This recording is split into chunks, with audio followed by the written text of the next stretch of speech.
RMC After Marseille. Karine Galli.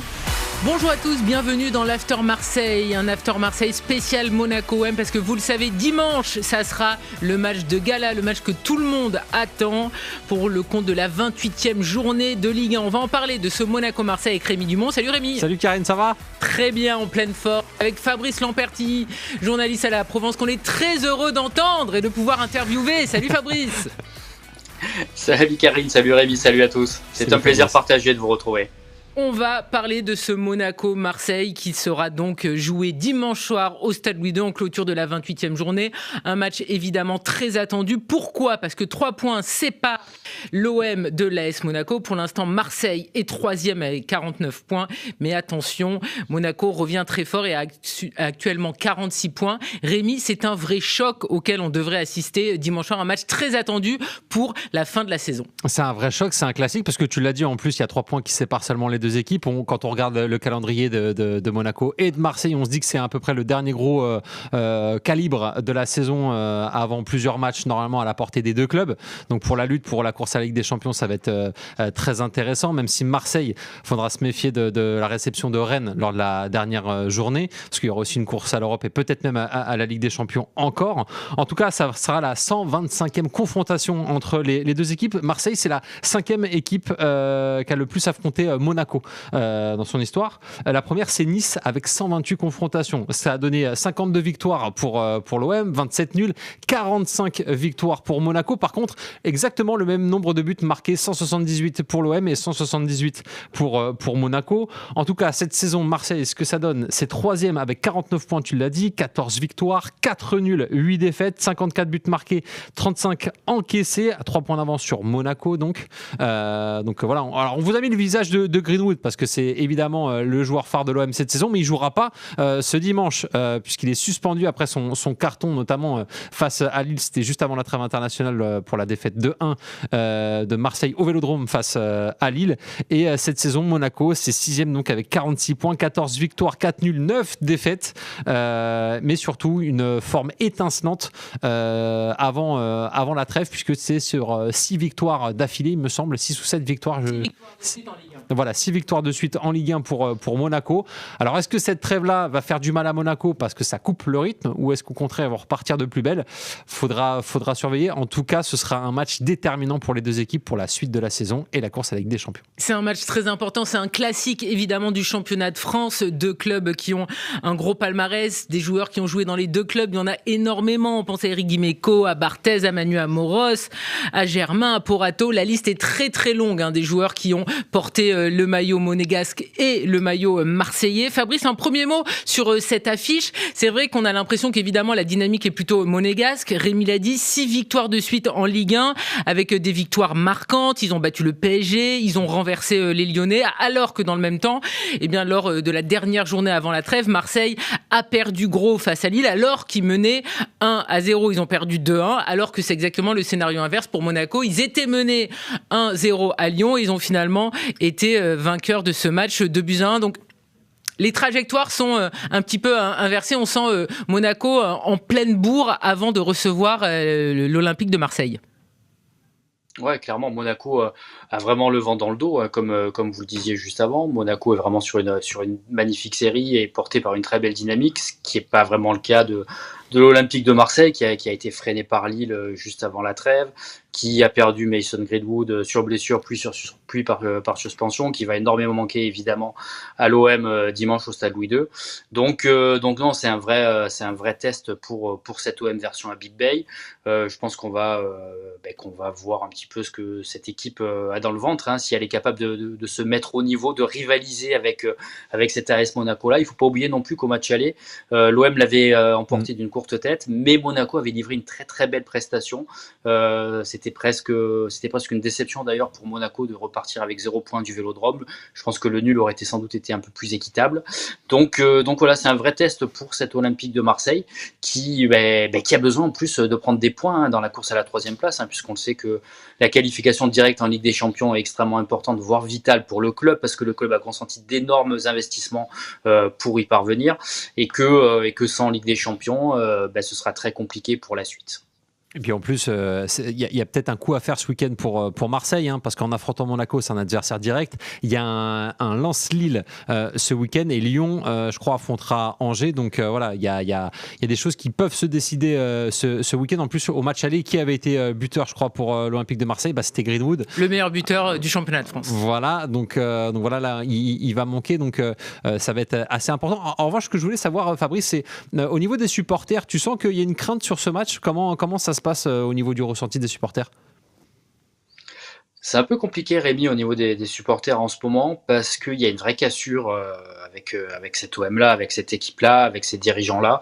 J'en parlais encore avec un juste avant de rentrer à l'antenne pour votre émission.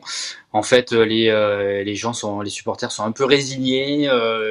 Ils supportent OM parce que ça fait partie de leur quotidien, ça fait partie de leurs habitudes, mais ils ont qu'une hâte, c'est que cette saison se termine pour passer à la suivante.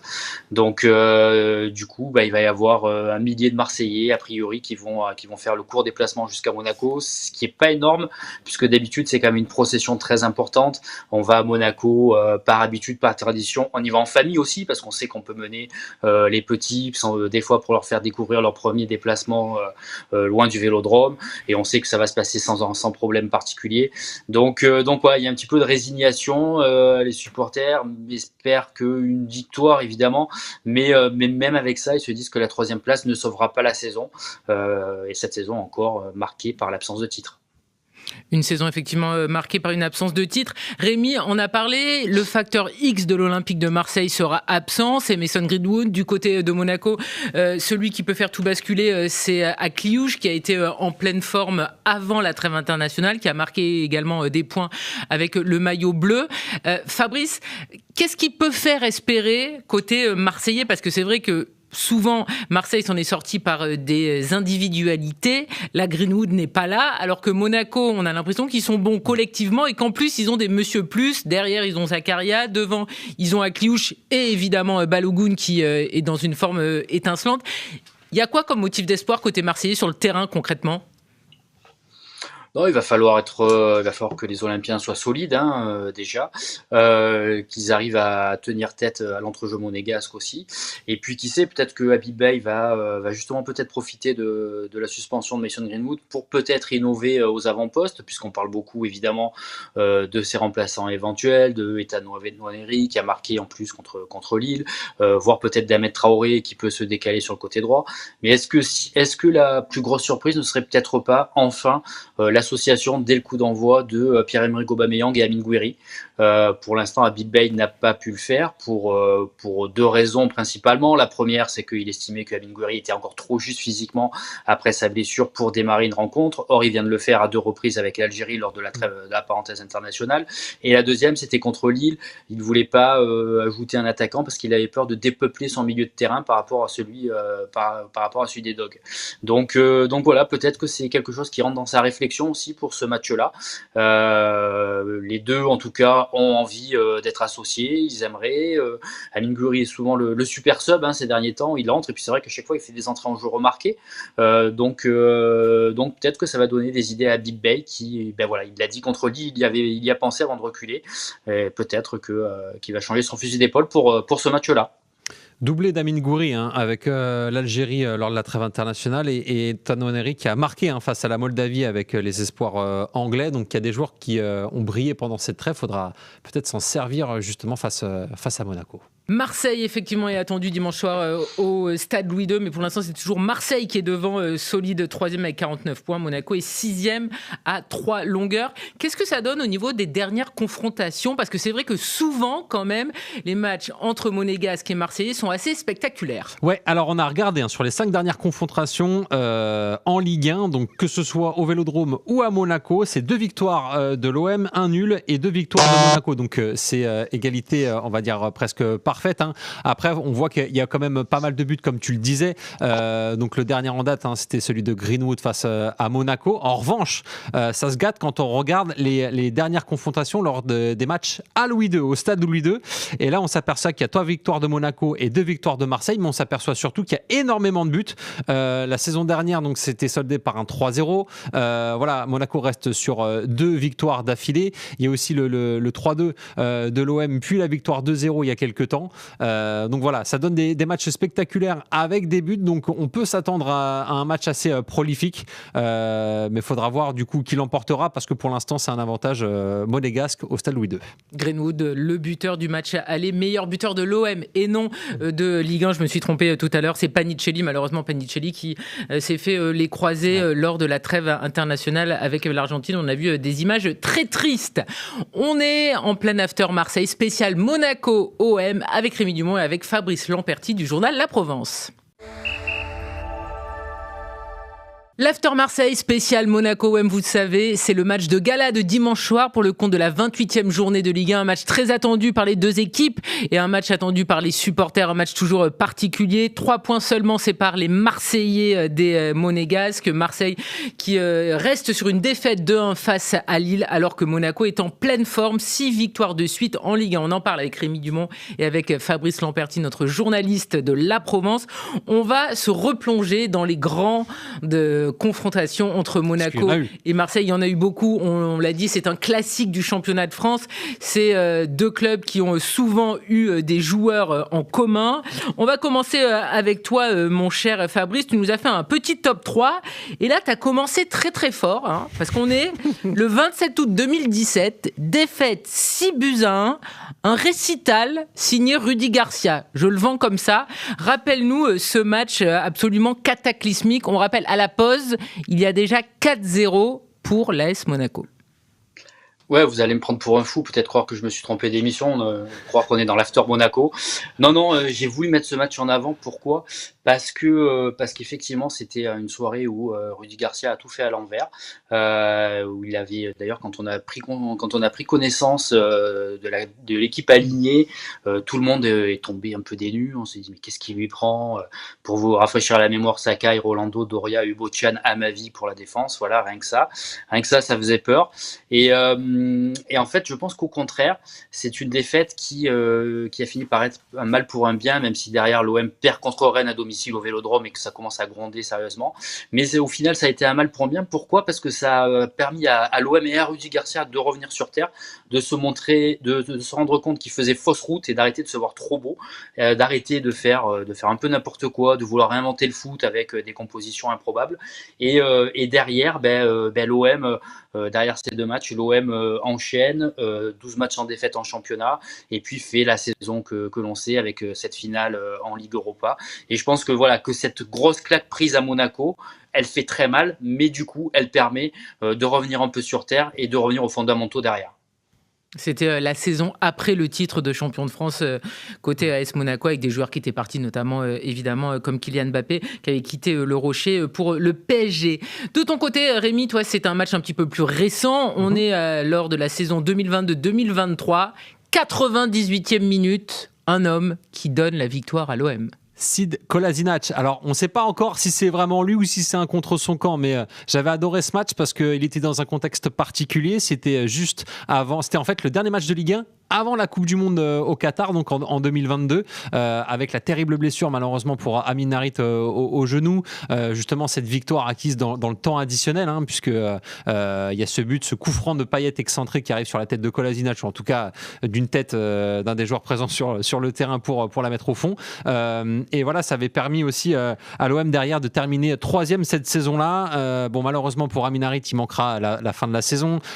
Disasi du côté monégasque, lui, sera appelé en équipe de France le lendemain. Pour les buteurs, c'est Sanchez, Verretou et Kolasinac. Donc c'est un match qui m'avait marqué parce que je trouve que c'était la fin quelque part de la moitié de saison, puisqu'il y avait la Coupe du Monde, et c'était bien de terminer sur une victoire comme ça. Victoire 3-2 des Marseillais en terre monégasque. Deuxième match choisi par toi, Fabrice. On est en février 2009. Une victoire 1-0 de l'Olympique de Marseille avec un entraîneur belge que beaucoup évidemment aimé, c'est Eric Guéretz, et Marseille donc qui rentre à la maison avec un succès, un petit succès, mais un succès. Ouais, un petit succès, mais un succès, comme tu le dis, Karine, avec beaucoup de supporters marseillais présents dans les tribunes. Ils n'avaient pas pris toutes les places, mais ils étaient pas loin des 3000 quasiment. Et surtout, bah, vous savez, enfin voilà, on aime ce sport, et c'est aussi pour ça qu'on fait ce métier-là. Donc moi, ça fait partie des moments que j'ai vécu en direct, avec d'autres évidemment, mais celui-là m'avait marqué. Pourquoi? Parce que c'est Baki Koné qui marque le but. Je sais pas si vous vous souvenez, mais ce soir-là, Baki Koné portait un casque parce il avait une blessure à l'arcade zygomatique quelques semaines plus tôt contre Lyon. Et l'OM domine la rencontre, mais l'OM n'arrive pas à forcer la décision. Et du coup, Baki Koné arrive et il marque un but, mais d'un lob génial avec son casque. C'est toute une symbolique très forte. L'OM parvient à l'emporter, alors que Baki Koné en plus ne devait même pas jouer ce match-là. Mais Eric Guéretz ne pouvait pas se passer de son joueur. D'ailleurs, il l'avait dit à l'issue de la rencontre. Il avait dit qu'il n'avait pas bataillé pour rien pour engager ce joueur-là. Et voilà, j'ai trouvé que ce but-là magnifique avec Baki Koné casqué et la délivrance derrière, c'était un beau symbole. Ouais, le soldat qui connaît, parce qu'on a vu qu'il avait une sorte de casque de rugbyman sur ce match-là. Et l'année d'après, donc Marseille sera champion de France avec Didier Deschamps. Rémi, un nouveau naufrage marseillais en terre monégasque, on le rappelle. Alors, au match aller, c'était Roberto De Zerbi qui était encore l'entraîneur de Marseille. Depuis, c'est Abibay. L'an dernier, nous avions Roberto De Zerbi comme entraîneur de Marseille et ça avait été un fiasco à Monaco, une défaite cinglante 3-0. Ouais, parce que c'était à peu près le même contexte qu'on va vivre là ce dimanche. Il y avait une course à l'Europe et je me souviens que voilà, il y avait beaucoup d'espoir sur ce match-là parce que c'était l'occasion entre guillemets de prendre l'avantage. Et moi, je sais pas pourquoi, j'en ai comme souvenir que Marseille était vraiment prêt pour ce match et en fait il y aura une défaite cinglante 3-0. Je me souviens qu'en plus il y a un énorme raté de Luis Enrique qui peut carrément marquer le premier but de ce match et donc du coup marquer pour l'OM et avoir une tournure différente, mais au final c'est un 3-0 cinglant et là on se dit que pour la course à la Ligue des Champions ça va être très compliqué et finalement Marseille finira donc deuxième et donc directement qualifié pour la Ligue des Champions. C'est à la fois un mauvais souvenir mais en même temps un bon puisque à l'image du 6-1, ça permet peut-être à l'OM derrière de se remettre les idées en place, d'être un peu plus sérieux pour aller justement décrocher cette place en Ligue des Champions. C'était quasiment il y a un an, c'était le 12 avril 2025 et on se retrouve quasiment un an après avec toujours cette bataille pour une place sur le podium et une qualification directe en Ligue des Champions entre Marseille et Monaco. On va revenir avec toi également, Fabrice, sur un match particulier. C'est coach Courbis qui était l'entraîneur de l'Olympique de Marseille, évidemment, on pense à lui. On est le 2 avril 99, Marseille qui s'impose 2-1, puis juste après il y aura la finale et effectivement de Coupe de l'UEFA. Tu nous rappelles ce joli souvenir ? Ouais, ce joli souvenir, c'est cette victoire 2-1, comme tu le disais, avec un but signé Camara et un autre signé Fabrizio Ravanelli. C'est 4 jours avant la demi-finale de Coupe UEFA contre Bologne. L'OM est encore en lutte pour le titre avec Bordeaux, évidemment. Et voilà, et Fabrizio Ravanelli marque encore un lob, quelques 10 ans avant celui de Baki Koné, marque un lob qui donne la victoire à l'OM et d'ailleurs Fabrizio Ravanelli classe ce but parmi ses deux plus beaux buts inscrits sous le maillot de l'Olympique de Marseille avec celui à Paris. Et en plus, il portait le brassard. En plus, c'était Fabien Barthez en face de lui dans les buts. C'était Monaco, ça avait une portée extrêmement forte également. Et c'était un but qui signifiait que l'OM l'emportait. Et puis l'OM gardait espoir aussi dans la course au titre. Et voilà, tout ça fait que j'ai trouvé que c'était une victoire marquante. Et puis, pour la petite anecdote, puisque tous ces matchs sont associés évidemment aux choses que l'on vit, c'est un match que j'avais suivi en tribune. J'étais simple étudiant à l'époque, on peut le dire, et j'étais parti avec des copains, avec des maillots de l'OM. On s'était retrouvés dans les tribunes des ultras monégasques et ça n'avait pas plu du tout à la sécurité de Monaco, qui nous avait exfiltrés pour nous mettre dans le parquage réservé aux supporters de l'Olympique de Marseille. Donc ça fait écho aussi à toutes les mesures prises qui sont prises cette année par les dirigeants monégasques pour éviter qu'il y ait trop de Marseillais dans les tribunes. Effectivement, ils font un petit peu la chasse aux supporters adverses, parce qu'on le sait que habituellement lors des Monaco-Marseille, le stade évidemment est beaucoup plus rempli de supporters marseillais que monégasques qui ne veulent pas de ça, alors que ce match est très important. En tout cas, évidemment, on a beaucoup d'émotions en pensant à ce 2 avril 99 et à ce match avec coach Courbis qui était sur le banc et avec cette place de vice-champion de France au final et cette finale de Coupe de l'UEFA perdue face à Parme. Rémi, on va continuer avec toi avec un match aussi dur pour les Marseillais. C'était Gattuso. Ouais. Ce pauvre Gattuso qui vient de vivre encore un drame avec la sélection italienne, qui faisait sa première sur le banc marseillais. On est saison donc 2023-2024. 30 septembre 2023, Marcelino est parti au bout de 5 matchs de championnat avec l'Olympique de Marseille parce qu'il était choqué par justement le mouvement de supporters. Gennaro Gattuso arrive. C'est un match, c'est une affiche là aussi et Marseille ouvre le score dès la première minute sur un but d'Iliman Ndiaye.